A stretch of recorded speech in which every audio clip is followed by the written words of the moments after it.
1977 کا سال پاکستان کی تاریخ میں ایک ٹرننگ پوائنٹ کی حیثیت رکھتا ہے۔ ملک میں انتخابات اور اس کے بعد CIA کی ایما پر جن دو مرکزی جماعتوں قادیانی اور جماعت غیر اسلامی کی ملی بھگت سے بھٹو کے خلاف تحریک شروع کی گئی اور اس کے نتیجے میں جو تبدیلیاں رونما ہوئیں، پاکستان تاحال ان کے منفی اثرات سے نکل نہیں پایا۔ حالات و واقعات شاہد ہیں کہ ضیاء نے بھٹو کو معزول کرنے کا پروگرام بہت پہلے سے بنا لیا ہوا تھا۔ قادیانی اور جماعت غیر اسلامی میں فوج میں ضیاء کا حمایتی سیل بنا رکھا تھا جو ہر صورت میں بھٹو کے خلاف بغاوت پر تلا ہوا تھا۔ گو کہ فوج کے اس ٹولے کو اس بات کا اچھی طرح سے احساس بھی تھا کہ بھٹو کی پیپلز پارٹی ہی انتخابات میں واضح اکثریت سے جیتی ہے اور ان نتائج کو قبول نہ کرنا فقط ملک کو انارکی کی طرف لے جانے کی ہی ایک کوشش ہے۔ مگر اس کے باوجود فوج نے ملک کو قادیانیوں اور خارجیوں کے نرخے میں جانے دیا، جو کہ ایک تاریخی غلطی تھی۔ قادیانی اور جماعت مودودی جیسی دو مسینک جماعتوں کے عسکری ہمکاروں نے خادمین ربوہ اور منصورہ کے گنڈوں کو کھلی چھٹی دے رکھی تھی کہ وہ تحریب کاری کرتے رہیں۔ جیسا کہ ضیاء نے جن 3 بریگیڈیئرز کو لاہور میں مارچ 1977 میں یکے بعد دیگرے تعین کیا تھا، انہوں نے جماعت غیر اسلامی اور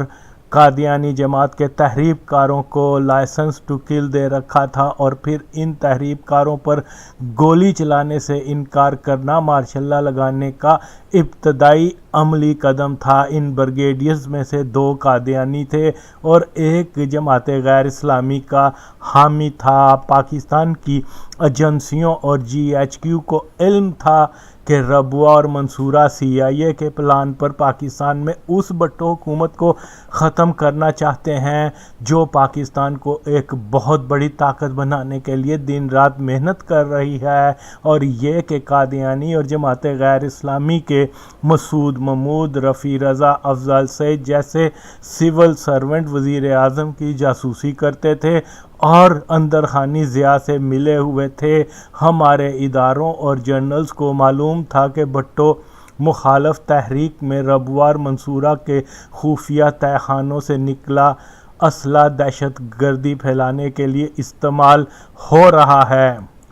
یہ بات بھی کسی سے پوشیدہ نہیں کہ قادیانی پیسہ پریس اسلحہ اور خادمان ربوہ جماعت مودودی کے گنڈوں کے ساتھ مل کر پیپلز پارٹی کے حامیوں پر حملے کیا کرتے اور ہر صورت ملک میں خانہ جنگی کی صورتحال پیدا کرنا چاہتے تھے۔ کون انکار کر سکتا ہے کہ بھٹو حکومت اور اپوزیشن کے درمیان کسی بھی سمجھوتے کا سب سے بڑا مخالف ایک قادیانی اصغر خان ہی تھا؟ کیا یہ سچ نہیں کہ بھٹو کے خلاف فوجی بغاوت میں نمایاں 2 جرنیل ضیاء اور جنرل عارف قادیانی تھے؟ آن ریکارڈ ہے کہ ضیاء نے مارشل لا لگاتے ہی تحریب کاری اور ملک دشمن کارروائیوں میں ملوث 64 قادیانیوں کو فوری رہا کر دیا تھا۔ بھٹو کو جب پہلی بار گرفتار کیا گیا اور اس کی ضمانت ہو گئی تو فری میسن کا قادیانی، نواز AK بروہی، اعجاز بٹالوی قادیانی، ضیاء قادیانی، رضا قصوری قادیانی سب نے مل کر بھٹو کو جھوٹے قتل کے مقدمے میں پھنسانے کی منصوبہ بندی لندن میں مقیم چودھری ظفر اللہ خان سے مشاورت کے بعد ہی کی تھی۔ بھٹو کے مقدمے میں مولوی مشتاق قادیانی، چوہان قادیانی، نواز، اعجاز بٹالوی قادیانی، سید احمد بروہی، شیخ آفتاب، مسعود محمود، رانا افتخار احمد، ہلاکو خان، NA فاروقی، غلام مصطفیٰ، ارشد اقبال، MA رحمان، احمد رضا قصوری، میاں عباس، جسٹس اکرام راولپنڈی، مجسٹریٹ بشیر احمد، انوار الحق، یعنی بھٹو مخالف کیمپ میں واضح اکثریت پاکستان کی ایک انتہائی اقلیت قادیانی کمیونٹی کے افراد پر مشتمل تھی اور باقی ماندہ موذی حشرات کا تعلق جماعت غیر اسلامی سے تھا۔ اس کھلی حقیقت سے انکار کر کے فقط یہ کہہ دینا کہ مولویوں نے بھٹو کو مروا دیا بالکل جھوٹ ہے۔ کہ جن افراد کے نام بھٹو کیس میں سامنے آتے ہیں وہ قادیانی ہیں جو بظاہر مولویوں کے مخالف مانے جاتے ہیں۔ کیا یہ جھوٹ ہے کہ ضیاء نے بھٹو دور کے نکالے قادیانی افسران کو بحال کر کے اپنی حکومت میں اعلیٰ عہدے عطا کیے؟ موجودہ قادیانی خلیفہ مسرور اور اس کے ساتھیوں کو افریقہ سے بلوا کر وزارت مالیہ میں کلیدی عہدے